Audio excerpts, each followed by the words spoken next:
session. Just remind everybody that we're going to keep you muted during the program, and there will be a Q&A time at the end. If you could put your questions in the chat space, and if you need any assistance with the chat or any other technical things, we've got our technology librarian on board tonight, Joe Sanderson, and Joe is here to help you connect. And if somebody's having difficulty and they're not getting in and you're getting messages, feel free to give them the library telephone number, and we can actually help you during the program to make sure that you can get into Zoom as well. I'm Melanie Taylor Coombs. I'm the Adult Services Manager here at MacArthur Library.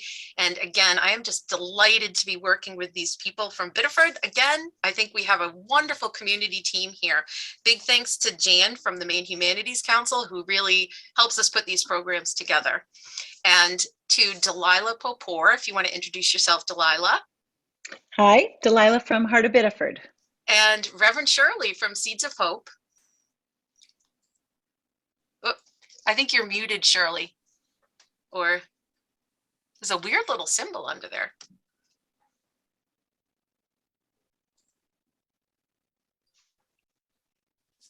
Yeah, the audio is not working, but we can see you. Said hi, Reverend. We can hear Shirley you. Rickles. I mean, we can't hear you, but we can see you. Can you hear me?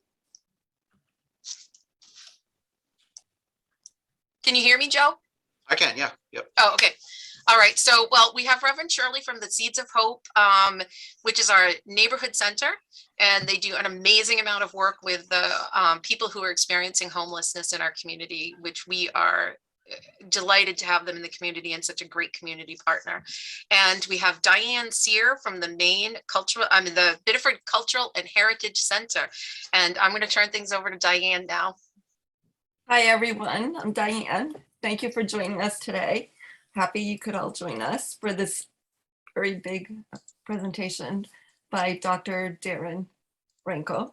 And it is my honor to introduce Dr. Ranco to you and a little bit of his history before we get going. This event today is being hosted by Maine Humanities Commission. We want to thank them. I know Melanie already said it, but thank you very much. And it's through their Maine Speaks program that it's being offered, and it's also being co-hosted by all these other wonderful organizations like Melanie said, which is great. So Dr. Ranco is an educator with a very distinguished career. He is a professor of anthropology, associate professor of anthropology at UMO. He is also the chair of the Native American programs, including Native American Studies and the Wabanaki Center at UMO, and is the coordinator of Native American research. So he's very much an expert in what he does. He's also a citizen of the Penobscot Indian Nation. And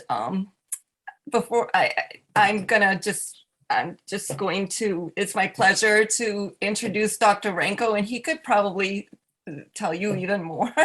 So without further ado, here's Dr. Darren Ranco. Thank Diane, you. I'm sorry, I missed something. Can I just quickly introduce Delilah again for a quick land acknowledgement that we really like to do at the beginning of each session? Sorry to interrupt. Sorry, Dr. Ranco, but happy to be taking a moment for a land acknowledgement, just that we are learning and organizing today on the traditional and stolen homelands of the Wabanaki people, Abenaki, Maliseet, Mi'kmaq, Passamaquoddy, and Penobscot. These are people who've been here for 13,000 years and are certainly here today among us. And it's important to me that we acknowledge this land today and the people who've been here for thousands of years, because denial of theft, denial of Native contributions, denial of grief and loss, family separations, genocide by European settlers, I believe are part of the reason why we're in a climate crisis today. And beyond acknowledgement, I ask that we each be willing to decolonize ourselves and our organizations through educating ourselves, supporting things like LD 1626 to restore sovereignty to Maine's tribal nations, actively and financially supporting Indigenous organizations such as Wabanaki Reach, changing plaques or markers in town that perpetuate myths of discovery, and finally connecting with each other and encouraging each other to stay connected to the land. Thank you. Delilah, thank you so much for that land acknowledgement, and Diane for the introduction. It's just how my mom introduces me at the family dinner, so I don't have anything to add. And Delilah, the 13,000 years, that's probably why I'm so tired today. It's been, it's been a long day. Anyway, I really do appreciate the opportunity to share some of the work we've been doing in Native American programs at the University of Maine in collaboration with Wabanaki Tribal Nations and tribal citizens across the state for a few years now. And this is a in-process work. It's live work, so, I'll go right and share my screen and to the title slide here.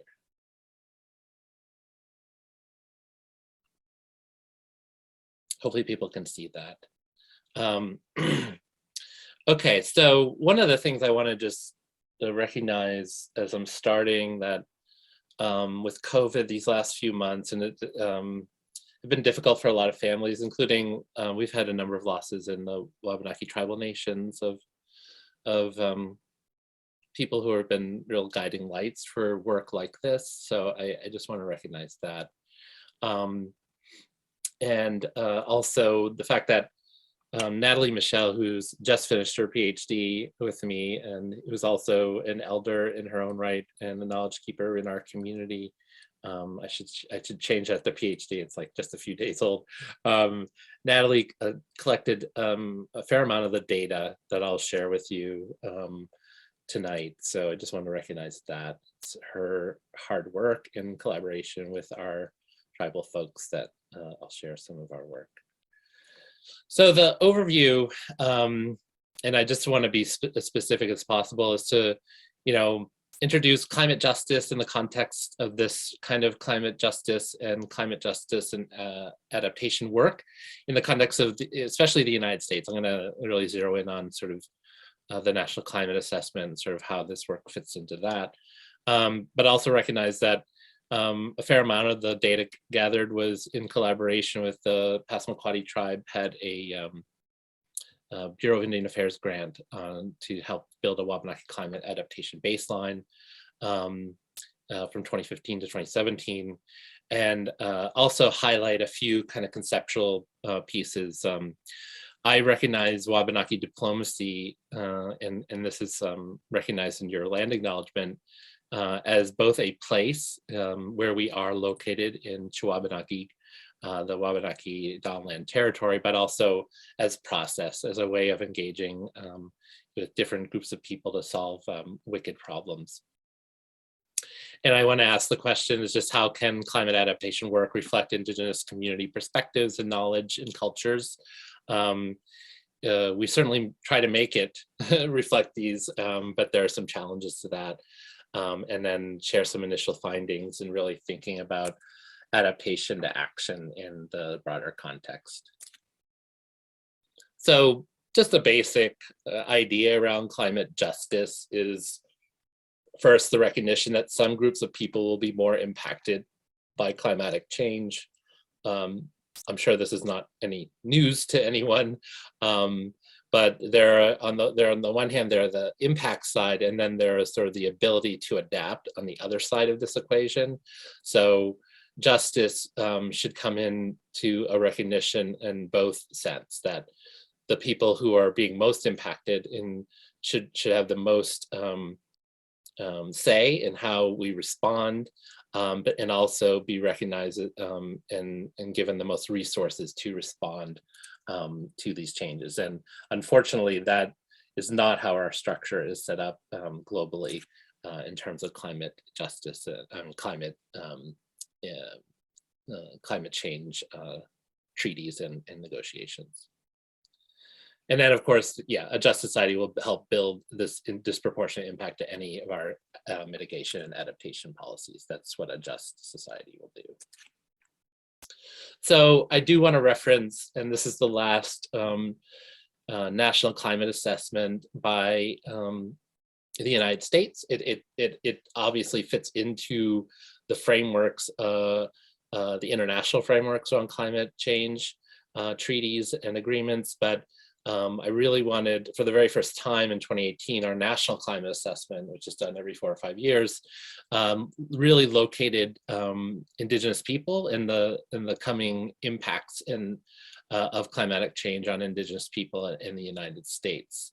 And the 3 key messages that the assessment really focuses on are, number 1 is that Indigenous livelihoods and economies are at risk through climatic change, and these are meted out differently in different locations, but almost in a universal way, these are livelihoods and economies are threatened by climatic change.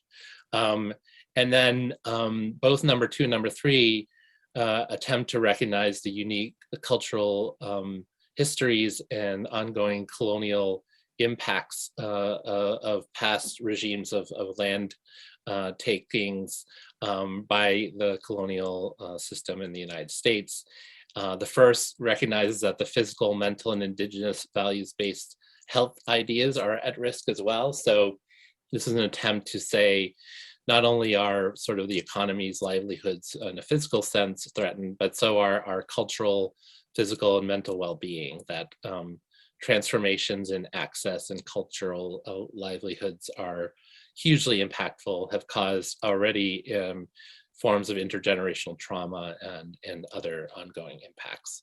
And then the third is also the key message is that adaptation, disaster management, displacement, and community-led must reflect community-led efforts in relocation, adaptation. All of these should be done with a mind towards Indigenous cultural preferences, procedures, and futures. So these 3 messages are really critical to how we understand the coming climatic changes. I just wanted to also recognize that where Indigenous populations exist, and this is also an overlay with Indigenous lands.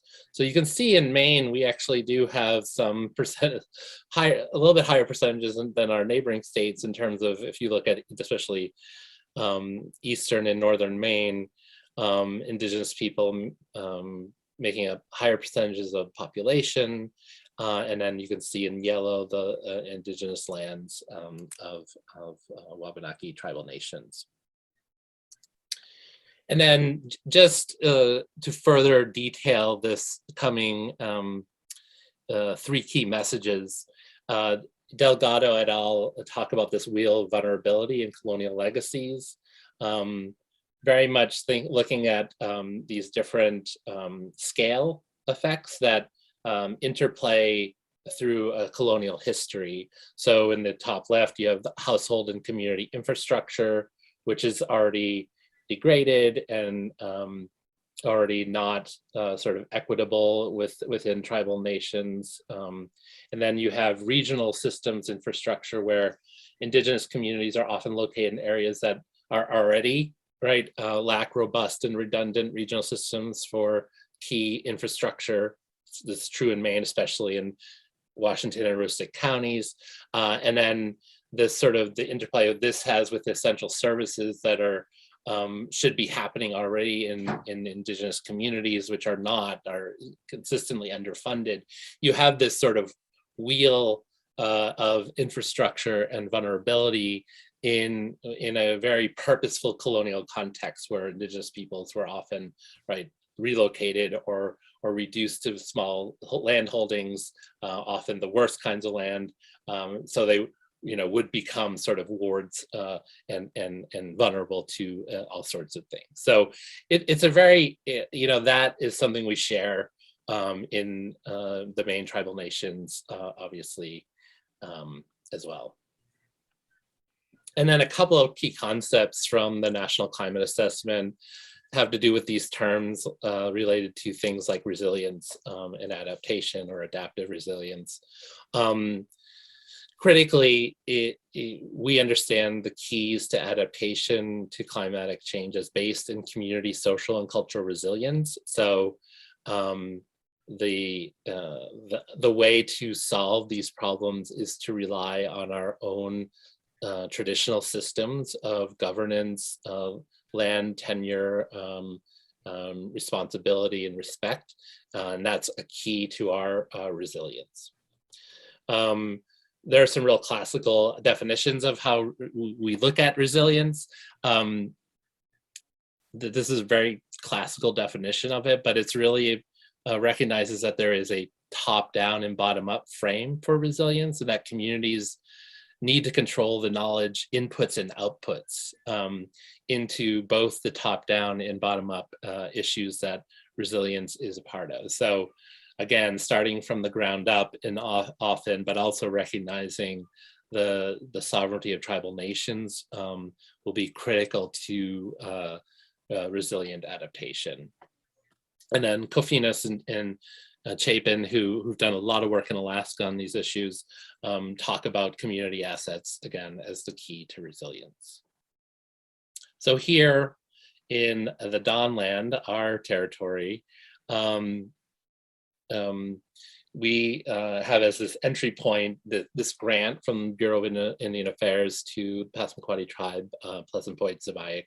The grant itself was to create a baseline for adaptation, creating community-based, salient, culturally relevant climate adaptation plans and frameworks. Also key to this is to address potential climate impacts to Wabanaki health, such as the increased pathogens, destruction of tribal infrastructure, loss of habitat, subsistence resources, et cetera, caused by changing weather, sea level rise, temperature changes. I will say that the Passamaquoddy tribe, Zibayik, has been, in a lot of ways, the leader in this adaptation work. Partly because starting in 2012, FEMA worked with all the tribes to do emergency preparedness plans. And at that time, it was the first time climate adaptation and climate impacts was a part of that emergency preparedness. And there's a huge impact forecasted for Zibayik related to sea level rise, where almost, a good percentage of their infrastructure there will be impacted by sea level rise.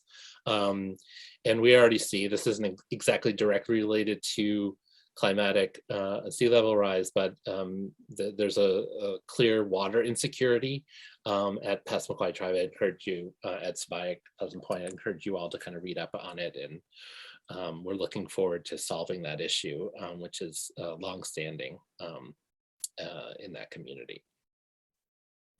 So as a researcher, we use, my teams, we all use sort of a multi-method approach.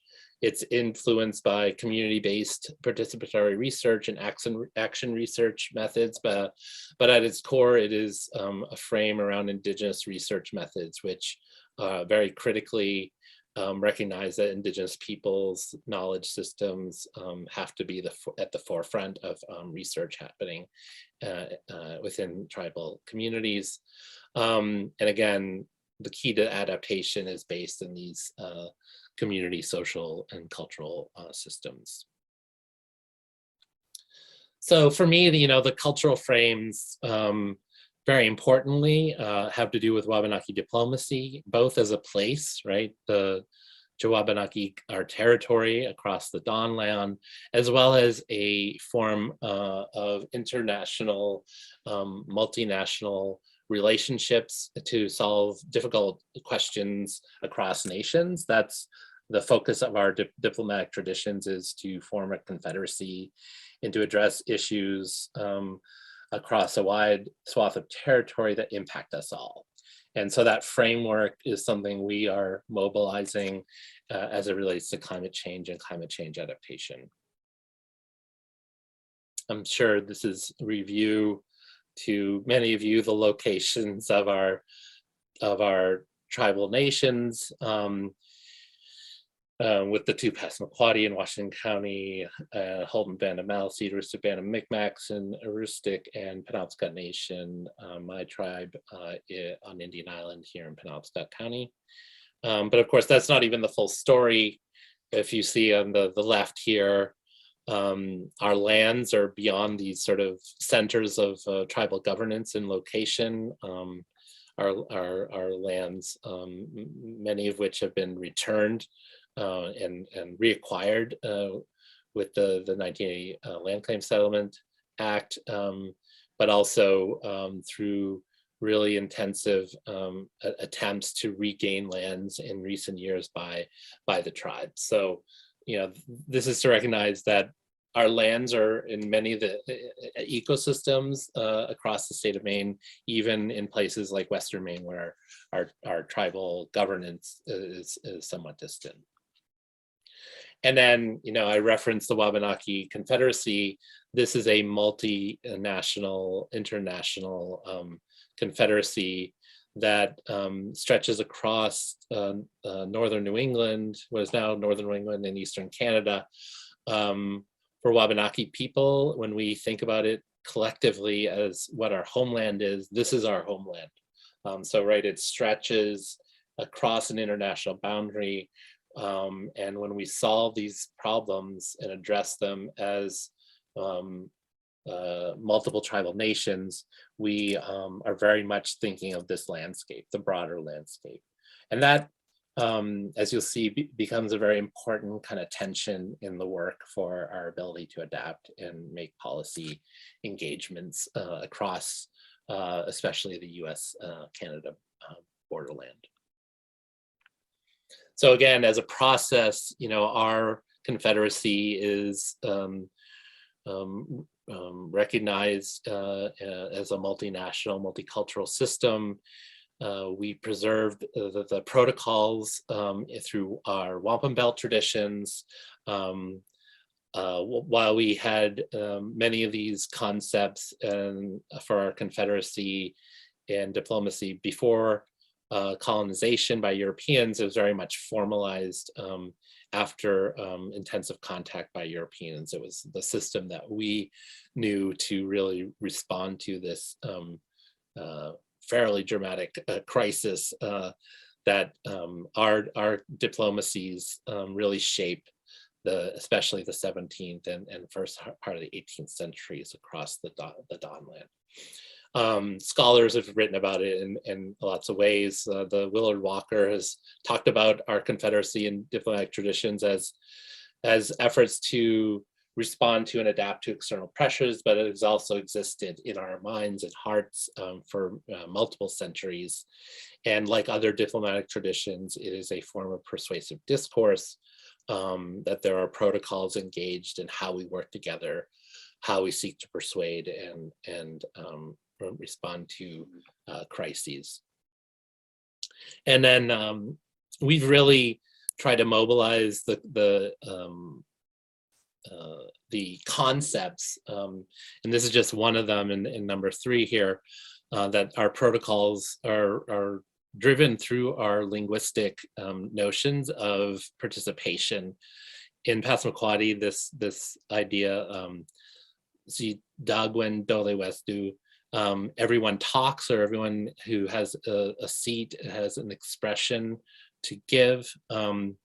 This has been really core to the way we work across our region, where everyone talks, has a responsibility to engage and shape the outcomes. This is part of a larger context, this work, and it's starting to be shaped by and shape efforts for rematriation and land back, movements to return access to Indigenous citizens and tribal nations, but also to have land returned to the tribes. Each of these approaches centers sort of reestablishing right relationships and responsibilities between humans and non-humans. The land back movement has really emphasized the return of everything stolen from us as Indigenous peoples: land, language, ceremony, medicines, our kinship systems, etc. Rematriation has focused more on the right relationship, centering women and tradition, not as concerned per se with, actual property exchanges, although that is a part of rematriation work, but really about healing our relationships with our territory, reestablishing our roles and responsibilities to our non-human relations across the landscape. And that really motivates the climate adaptation work as well, that it is as much about adapting to a particular situation as it is about healing and returning relationships.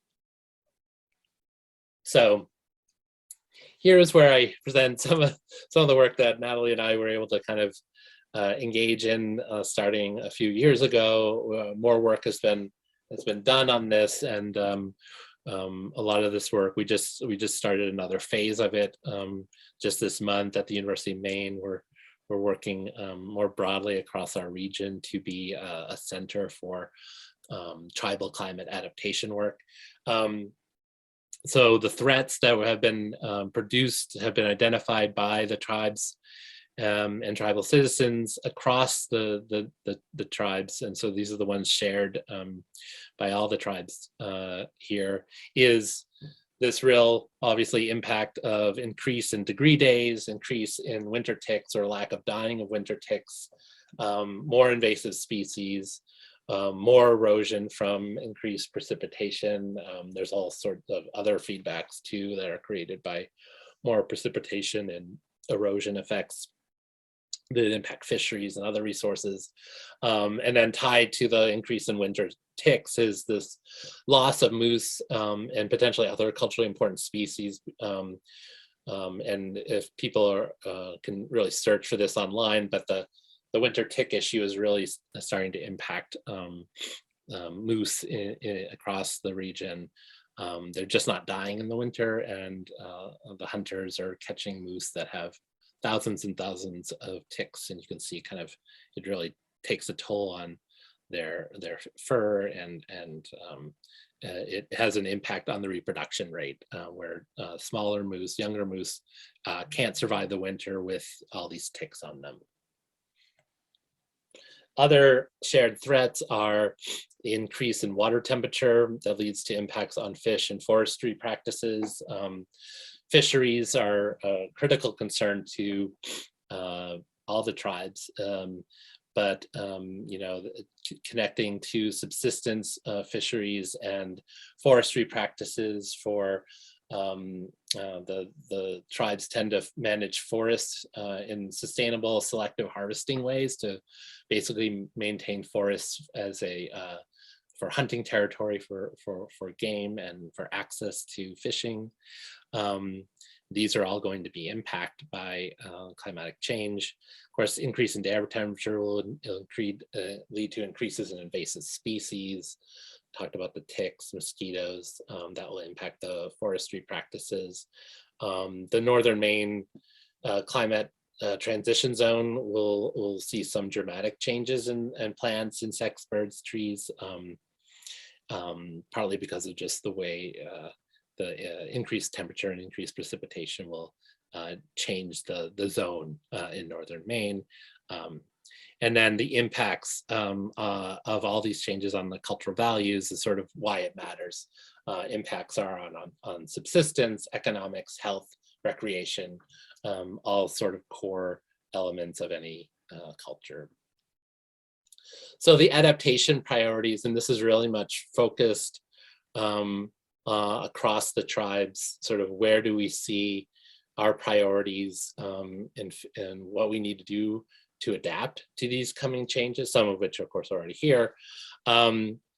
Really fight against, and this is just right out of the idea that our resilience is based in our culture and community. Continued fighting against the loss of our native language and stories. These are so we have in the past faced climatic changes. Our traditions have knowledge and guidance for how to face these, and we really need to engage in those adaptive wisdom in our traditions. Another key thing is the fight for food sovereignty and our connections to food. Sea mammals and moose, are kind of big ones, but the overall kind of, and this is increased in with COVID too, just the resiliency and importance around food sovereignty has become very clear to our communities. And I saw a couple of the folks from a team we're working on a grant for this right now with Wabanaki Nation, and we're doing we're going to try to hire someone at the University of Maine to really focus in on Indigenous food sovereignty.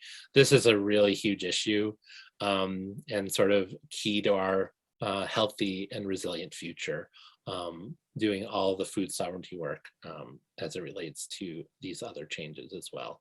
And then in bold, the third major other priority is this work to protect our cultural sites that are threatened by sea level rise and erosion. Again, we have in Maine, the archaeological record is almost entirely coastal, and with sea level rise will be erased in ways that we won't fully understand. And what we can learn as Indigenous people from our own ancestors through shell middens and other kinds of cultural sites along the coast will be really critical. So again, really thinking about our knowledge and traditions as part of our resilient answers to climatic change. And then really committing to writing across our landscape, across Wabanaki, our territory, a broad Wabanaki Confederacy Climate Adaptation Plan,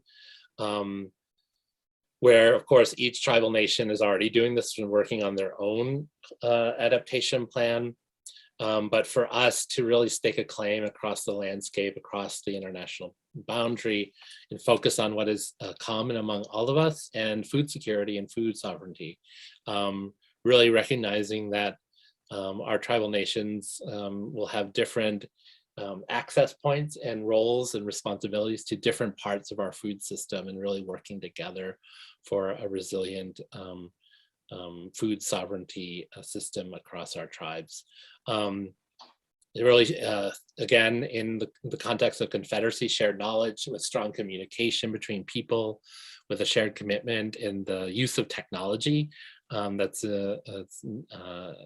really thinking through, how Zoom can be helpful to us, but other technologies to really mobilize and connect us and to each other, and really work to leverage the Confederacy to help one another in the wider region.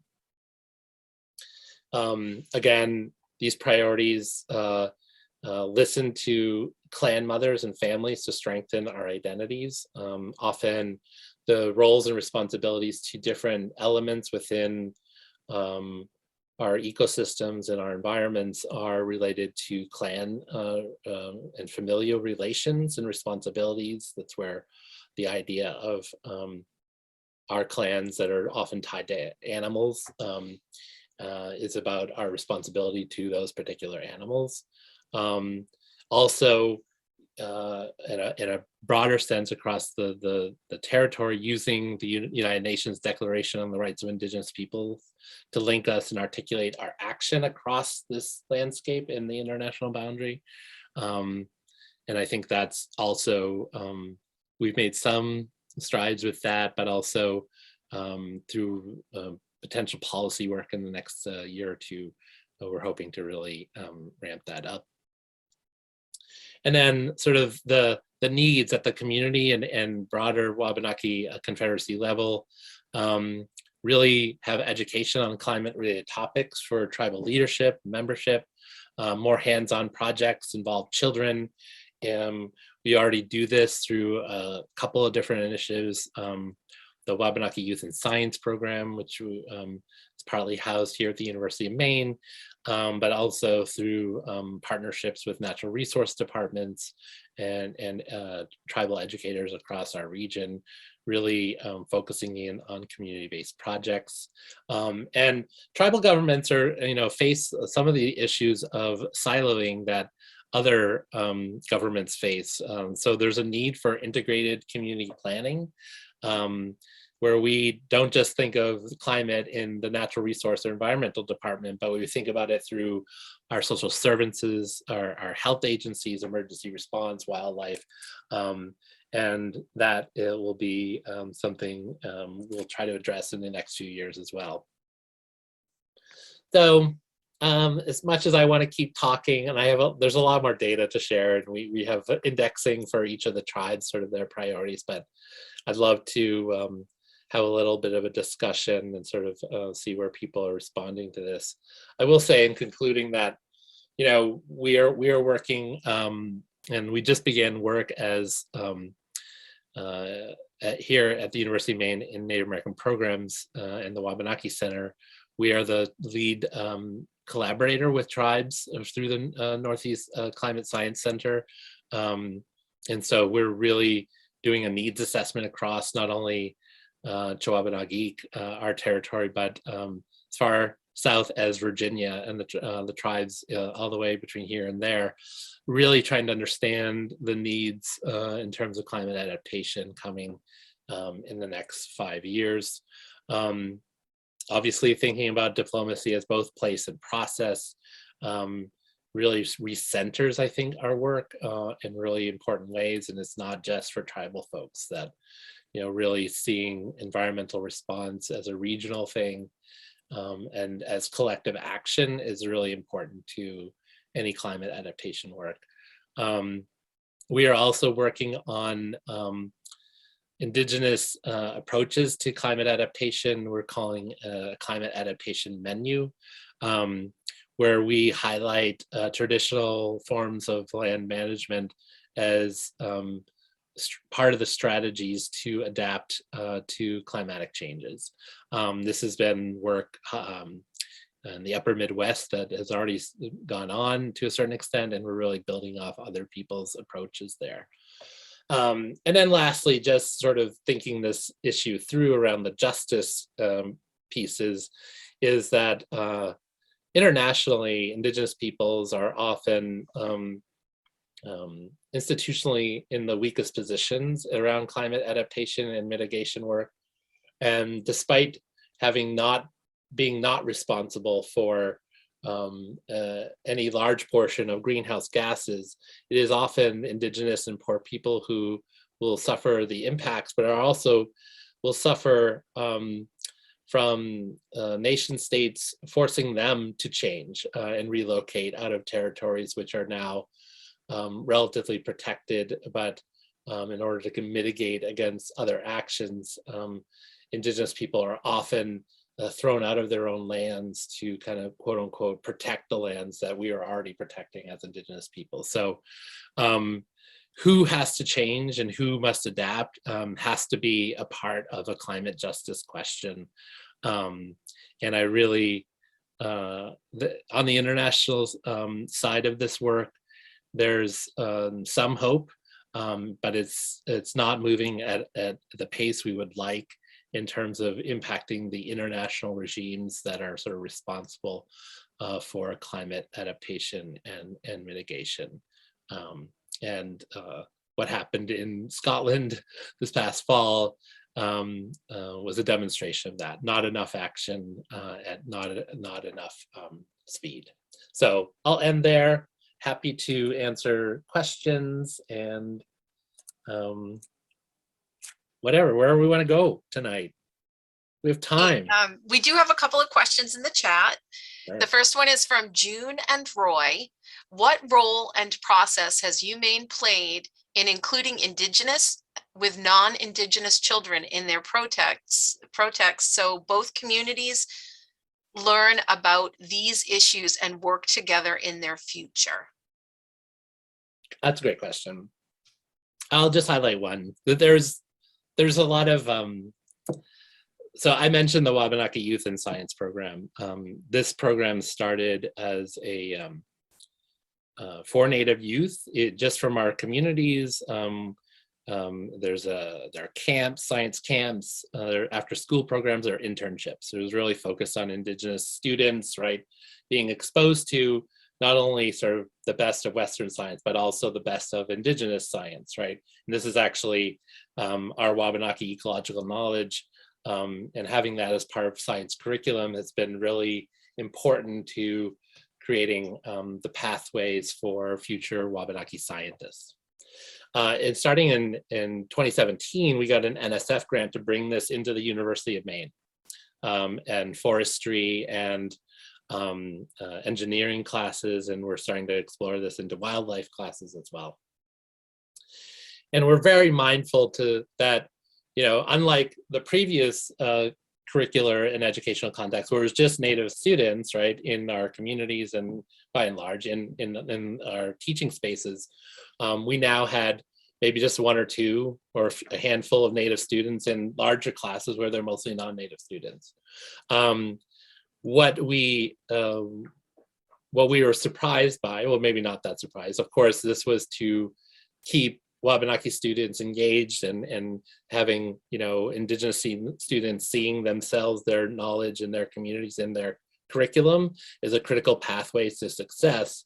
We know that that was the purpose of the program, but we also saw more interest and more commitment to science and science careers by non-Native students who are being exposed to Wabanaki ecological knowledge and traditions. And I think that idea that our knowledge systems and all that comes with them, which is a series of roles and responsibilities to when you know something, you have a caretaker responsibility, that is also benefiting non-Native students. So I can honestly say that in the context of the University of Maine and these classes, that we are building cohorts of future science leaders that value engagements, value collaboration with Indigenous peoples, but also they themselves are more committed to this kind of work.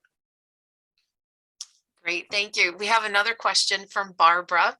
This is a great question. What is the one thing you wish white allies would understand and do differently? Oh, you know, I think it's such an interesting question. I think there's something about holding space, right? On the one hand, for Indigenous peoples and voices, what does that look like? But also, you know, recognizing the need to help communities, and not just Indigenous communities, you know, kind of help build an infrastructure for responding to these very urgent questions, right? So that's a little bit more of the last part of that is a little bit more of an institutional response, but I think people get caught in saying, like, how do I amplify, how do I work with, there are all sorts of great ways. I mean, I see a bunch of questions around LD 1626. If you visit, you know, WabanakiAlliance.com, you know, there are ways to kind of engage and call for justice with politicians, with lawmakers, you know, that sort of thing, really put pressure on, and then not supplant, you know, your desires as an ally for on to Indigenous people, that, you know, and really recognize that we're also trying to figure this out, like within Native communities. I mean, while we have rich cultural traditions that we're attempting to call upon to solve very real issues, this is a really difficult work. It's very much new work to us as well, using these traditions, you know, really trying to formulate and adjust to the current set of issues with our knowledge system. So I think that collective urge to help one another and then really hold space for Indigenous peoples and perspectives.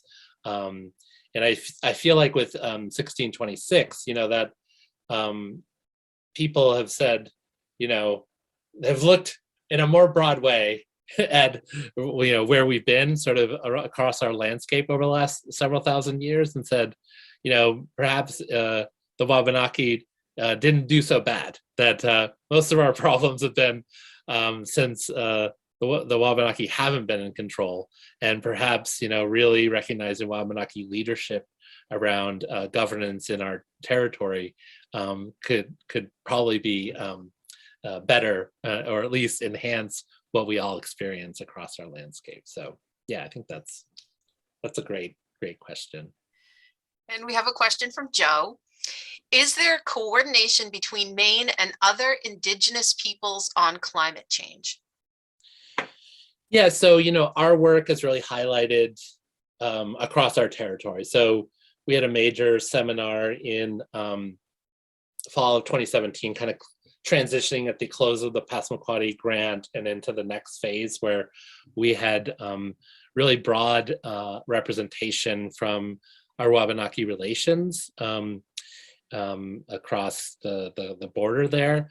And that work has continued through the way we're developing this Wabanaki adaptation menu, that there are a number of the knowledge keepers, partly because of where they are in our landscape, that are really critical to our adaptation policies. So we're very much focused on our Wabanaki relations across the way into the east, but we've been hugely inspired by other tribes, and have really brought them in a few critical moments. The Swinomish in the Pacific Northwest have been one of the real at the forefront of climate adaptation work, and I've gotten to know a few of those people who are shaping that work out there, but they have been really so generous with all the resources and their approaches to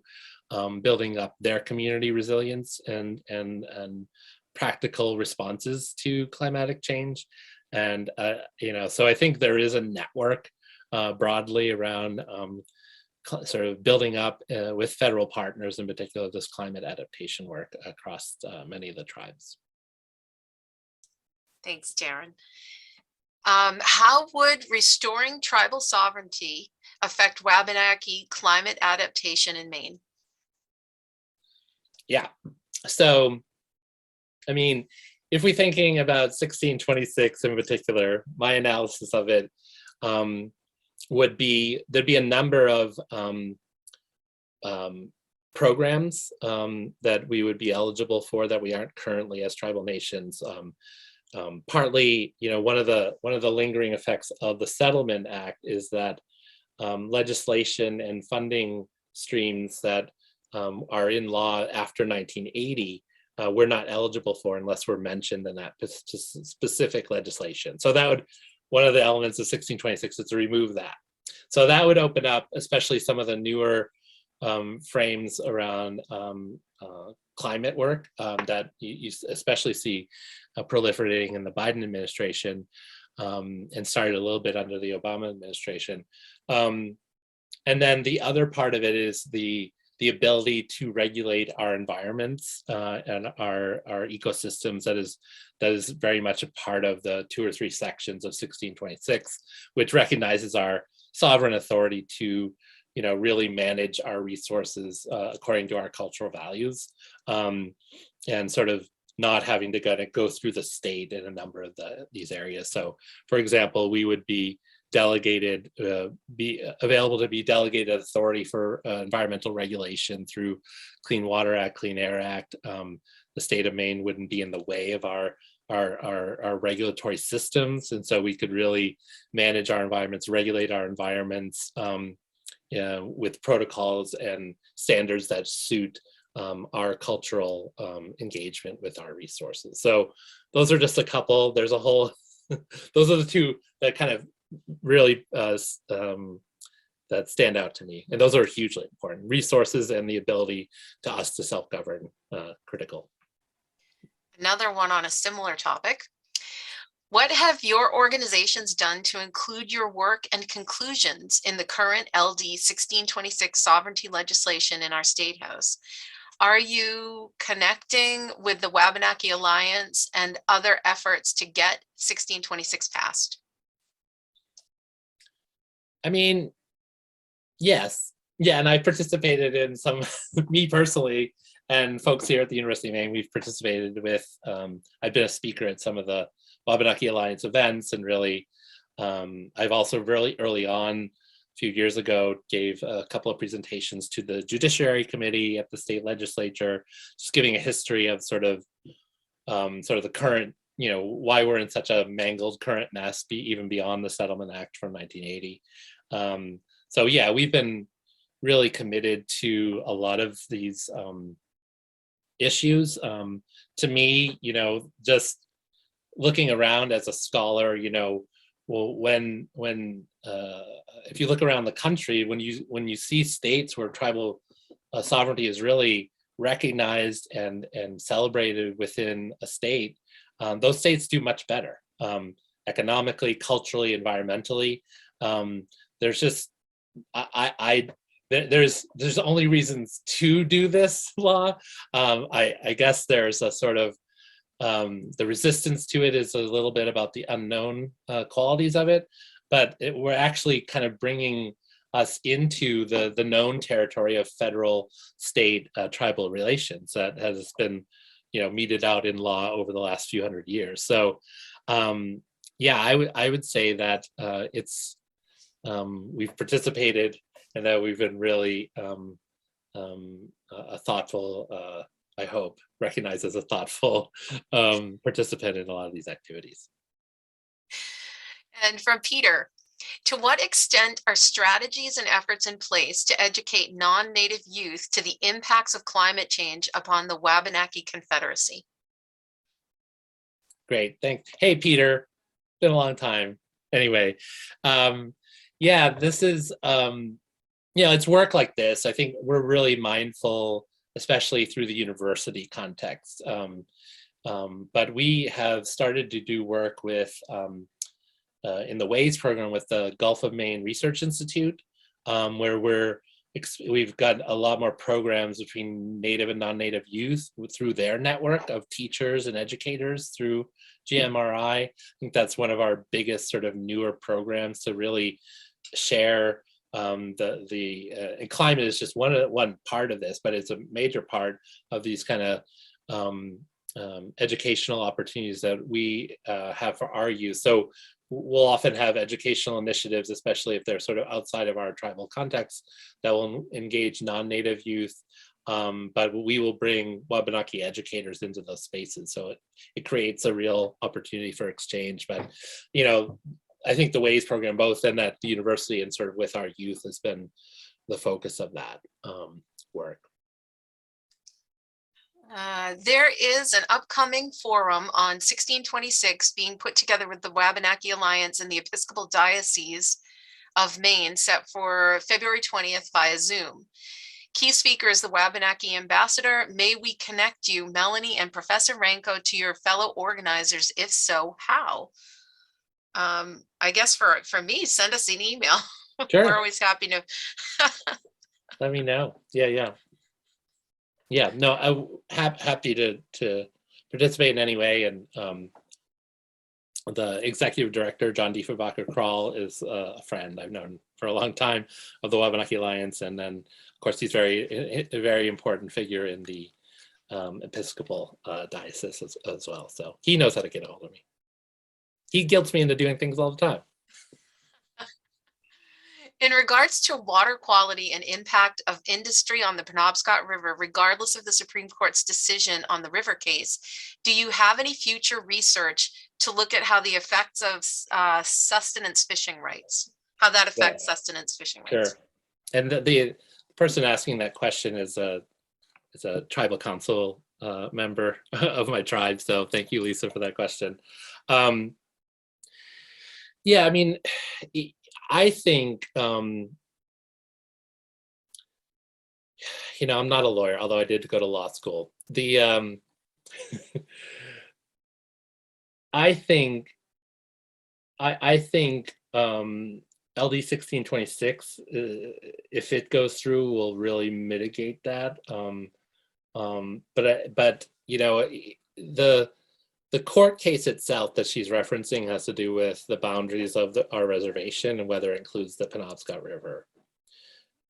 A correlation to that is to what extent that impacts our sustenance rights. So the open question is if, as the courts have continued to say, the river is not in our reservation, which is, I think, crazy and absurd, but it's supposed to, even in the most damning of these decisions, not impact our sustenance rights, right? So there's reason to believe that we can protect these through our own internal tribal affairs on the one hand, and then really working with the state where we've had some legislation to recognize, for example, Lisa, we have, you know, now state law recognizes tribal sustenance rights through water quality regulations that are the ingestion of 200 grams a day of fish, which is almost 10 times more than sort of the baseline standard that is used by the state for other kinds of fisheries resources. So there's reason to believe that the impact would be minimal, but you never know. I mean, because it's sort of recognized as a state waterway, if they change some of this legislation, you know, choose not to, which, you know, in the previous administration, it appeared that they were moving to make the Penobscot River a you know, a kind of, you know, shoot for pollution out of new mining sites that they wanted to focus on in the upper Penobscot River corridor. Yeah, so I'm worried, like I don't think it's threatened immediately, but it very much could be if these 1626 doesn't get passed and the Supreme Court either doesn't decide to change this case or just rejects it altogether. They shut the lights off on me at the library. I see that. Geez, it's closing time there. Any plans to open, reclaim, repair the ocean area and the invaluable marine resources damaged by the causeway Eastport to Sipiac? Yeah. So Barry knows this all too well. It is a very long-standing issue. You know, Barry, I hear that there are a couple of things that are happening that could really help repair this situation. So part of it is, you know, working with partners to reclaim some space to the Passamaquoddy tribe, but also really access, you know, some other resources through the federal level to maybe create a less impactful causeway situation. It's basically because you have to, in order to get to Eastport, you have to pass through the Passamaquoddy Reservation at Sipiac. That's what he's talking about. And the causeway that you go over has really damaged the kind of ability of marine resources to reach up into the reservation there. It's fixable. It takes a lot of resources and political will. I think we're closer to addressing it now than we ever have been, but I've been wrong before.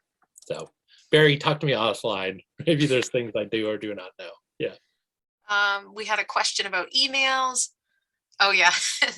Thank you for the pronunciation, Delilah. And I think that's it. I don't see any other questions. If there are any other questions, please feel free to just shoot them into the chat right now. And we'll give it another second. And in the meantime, again, I just wanted to thank the Maine Humanities Council for doing this very important, sponsoring this very important talk for us, and to our whole Biddeford team, Delilah Popor from the Seeds from Heart of Biddeford, and Jan from Maine Humanities Council, Reverend Shirley from Seeds of Hope, and of course, Diane Sear, who really spearheaded this entire effort from the Biddeford Cultural and Heritage Center. And thank you, Melanie and MacArthur Library. Oh, no problem at all. And so I don't see any other questions, so I can just say thank you, Dr. Darren Ranco, for this wonderful presentation and such important information. Thank you so much. Really lovely to be joining you. And there's so much more that we're working on in this space. So have me back in a couple of years. I'll have. That sounds updated great. We'll history. definitely plan on that. Thank you so much. Thank you. Have a good night, everyone.